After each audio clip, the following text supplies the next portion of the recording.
Regional ring road పరిహారంపై నిర్వాసితులు మెదక్ జిల్లా రైతులు తీవ్ర అసంతృప్తి వ్యక్తం చేస్తున్నారు. ఈ మేరకు రైతులతో కలిసి గజ్వేల్ మాజీ MLA Narsireddy, 6TV chairman Suresh Reddy Medak జిల్లా కలెక్టర్ను కలిశారు. ఇస్లాంపూర్ నాగులపల్లి గ్రామ బాధలను కలెక్టర్కు వారు విన్నవించారు. రీజనల్ రింగ్ రోడ్ నిర్వాసితులకు తగిన న్యాయం చేయాలని జిల్లా కలెక్టర్ను సురేష్ రెడ్డి కోరారు. ఈ మేరకు సానుకూలంగా స్పందించిన కలెక్టర్ నిర్వాసితుల సమస్యను ప్రభుత్వం దృష్టికి తీసుకువెళ్తామని తెలిపారు. అటు RRRలో గ్రామానికి చెందిన 60 ఎకరాలు పోతున్నాయని, అయినా తాము ప్రభుత్వ విధానాలకు వ్యతిరేకం కాదని సురేష్ రెడ్డి తెలిపారు. నిర్వాసితులకు పరిహారం మార్కెట్ వాల్యూ ప్రకారం ఇస్తామని సీఎంలు ఇప్పటికే చెప్పారని ఆయన గుర్తు చేశారు.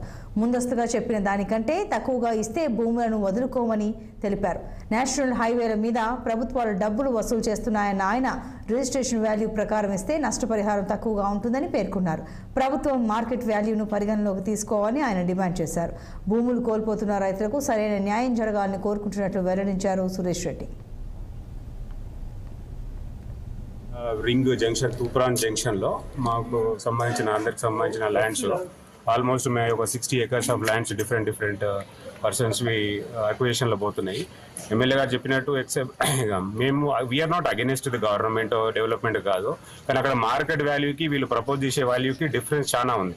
ఎగ్జాంపుల్ పక్కన ఒక 500 meters లో గవర్నమెంట్ వాల్యూ 20,000 ఉంటే మా ఇస్లాంపూర్లో 1100 ఉంది. ఈ డిఫరెన్స్ ని ఖచ్చితంగా కన్సిడర్ చేయాలా. ఇప్పుడు 500 మీటర్ల ప్రైస్ అట్లా చేంజ్ కాదు, అందరికీ తెలుసు రియల్ ఎస్టేట్ లో ఉన్న వాళ్ళకి. సో తీసుకొని మేము ల్యాండ్స్ ఇవ్వడానికి అగెనెస్ట్ కాదు, కానీ మార్కెట్ వాల్యూ రాకుండా, మాకు మార్కెట్ వాల్యూ ఇవ్వకుండా అక్విజిషన్ చేస్తే మాత్రం మేము ఖచ్చితంగా అడ్డుకోవాల్సి వస్తుంది. అందుకనే మేము కలెక్టర్ గారికి రిప్రజెంటేషన్ ఇచ్చాము. తను కూడా అన్ని డీటెయిల్స్ ఆడియో సబ్మిట్ చేయమని చెప్పారు. మేము వితిన్ 2-3 daysలో ఆ సరౌండింగ్ అయిన లేఅవుట్స్ కానీ, సేల్స్ సంబంధించినవి కానీ, గవర్నమెంట్ వాల్యూస్ ఉన్న సర్టిఫికేట్స్ కానీ తీసుకొని ఆడియో వారికి ఇస్తాము. ఇచ్చిన తర్వాత ఫర్దర్ మీకు ఇన్ఫార్మ్ చేస్తాం. మార్కెట్ వాల్యూ ప్రకారం ఒకవేళ మీకు ఇవ్వకపోతే ఎట్లుంటుంది? మార్కెట్ వాల్యూ ఒక ఇవ్వకపోతే ల్యాండ్ వదులుకోవడానికి లేము. ఇప్పుడు మాది 15 ఎకరాల ల్యాండ్ ఉంది, 15 ఎకరాల ల్యాండ్ పోతుంది. ఈ రోజుల్లో హైవే ఫేస్ లో 15 ఎకరాల ల్యాండ్ తూప్రాన్లో అంటే మాది ఆల్మోస్ట్ ఒక 150 కోట్ల ప్రాపర్టీ. అంటే లైఫ్ లో మేము గత 30-40 సంవత్సరాల నుంచి సంపాదించుకున్న ఆస్తి మొత్తము వాటి ఇంకా లైఫ్ లో ఇంకా జీవనోపాధి ఉండదు. మాకు బిజినెస్ అన్ని కథం అయిపోతాయి కదా మామూలుగా కూడా. ఇప్పుడు మేము చెప్పేది కల కాదు, మీరు కూడా రిపోర్టర్లు మీకు అందరికీ తెలుస్తుంది. నేషనల్ హైవే మీద ఏం ప్రైస్ ఉంది, ఏం చేస్తే రేపు పొద్దున లేఅవుట్ చేస్తానో లేకపోతే కట్టుకుంటానో ఏమొస్తుందో మీకు అందరికీ కూడా తెలుసు. ఎగ్జాంపుల్ ఎట్లా ఈ బాయ్స్ ఆఫ్ ది ఇండస్ట్రీ ఉంది, కంప్లీట్ గా ఇండస్ట్రీ పోతుంది, షెడ్స్ పోతున్నాయి, లైవ్లీవుడ్ పోతుంది, ల్యాండ్ పోతుంది. వీళ్ళు 1100 లాగా ఇచ్చి వాళ్ళు 3 times అంటే కనీసం ఆయన కట్టుకునే షెడ్ పైసలు కూడా రావు ఆయనకి. సో గవర్నమెంట్ కి మేము అగెనెస్ట్ కాదు, ఎక్స్ఎంఎల్ గారు చెప్పినట్టు మేము 100% అగెనెస్ట్ కాదు. But at the same time CM గారే క్లియర్ గా చెప్పారు మేము మార్కెట్ వాల్యూ ఇస్తామని. సిఎస్ గారు చెప్పారు మొన్న క్లియర్ కట్ గా మేము మార్కెట్ వాల్యూ ఇస్తామని. ఖచ్చితంగా ఇవ్వాలా. పాత రోజులు వేరు, ఇప్పుడు వేరు. Land every 90% of businesses real estate మీద నడుస్తున్నాయి ఈ రోజులలో. మేము అందరం ఇన్వెస్ట్ చేసింది ఇన్ని రోజులు ల్యాండ్ తీసుకుంటారు. ఇప్పుడు గవర్నమెంట్ కూడా హైవేలు చేసిన తర్వాత ఏం చేసినా చారిటీ చేయట్లే. హైవేలు కూడా మనం రోడ్ ఎక్కితే కిలోమీటర్కి 2 రూపాయలు వసూలు చేస్తున్నాయి. సో గవర్నమెంట్ కూడా రెవెన్యూ వస్తుంది. Road not only for the ఇదివరకు అంటే పబ్లిక్ కోసమే రోడ్లు వేస్తున్నాము, పబ్లిక్ కోసం కాదు, ఇప్పుడు ప్రభుత్వాల కోసం కూడా రోడ్లు అవుతున్నాయి. హైవే నేషనల్ హైవే మనం పోతుంటే నీకు ఎవ్రీ కిలోమీటర్కి మనం 2 రూపాయలు కడుతున్నాం.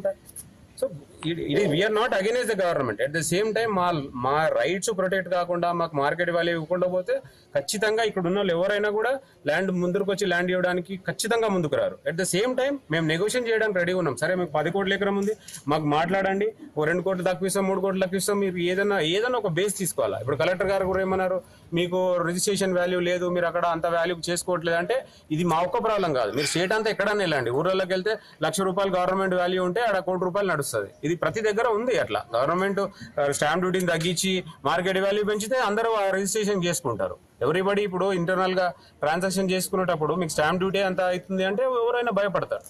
మళ్ళీ వాల్యుయేషన్స్ కూడా మీరు చూసుకుంటే లాస్ట్ 5 years లో హైదరాబాద్ లో, తెలంగాణలో మల్టిపుల్ టైమ్స్ అయినాయి. ఇప్పుడు ఎప్పుడో 10 ఏళ్ల కింద డాక్యుమెంట్ కి ఇప్పటికి మనం పోలిస్తే కూడా కరెక్ట్ గా. ఇప్పుడు ఇందాక నేను చెప్పినట్టు ఎగ్జాంపుల్లో గవర్నమెంట్ కూడా కరెక్ట్ గా రివిజన్ చేయట్లేదు కదా. ఇప్పుడు తూప్రాన్ మున్సిపాలిటీలో 20,300 ఉంది గవర్నమెంట్ వాల్యూ. మీరు కొంచెం జస్ట్ ఒక మధ్యలో ఒక చిన్న వాగు, ఒక లేక ఉంది అంతే, అది దాటితే మాకు 1,100. మరోవైపు భూసేకరణ చట్టం ప్రకారం 3 రెట్లు ఎక్కువగా ఇస్తామని జిల్లా కలెక్టర్ చెబుతున్నారని సీఎం రేవంత్ రెడ్డి చెప్పిన ప్రకారం రైతులకు పరిహారం ఇవ్వాలని నర్సిరెడ్డి డిమాండ్ చేశారు.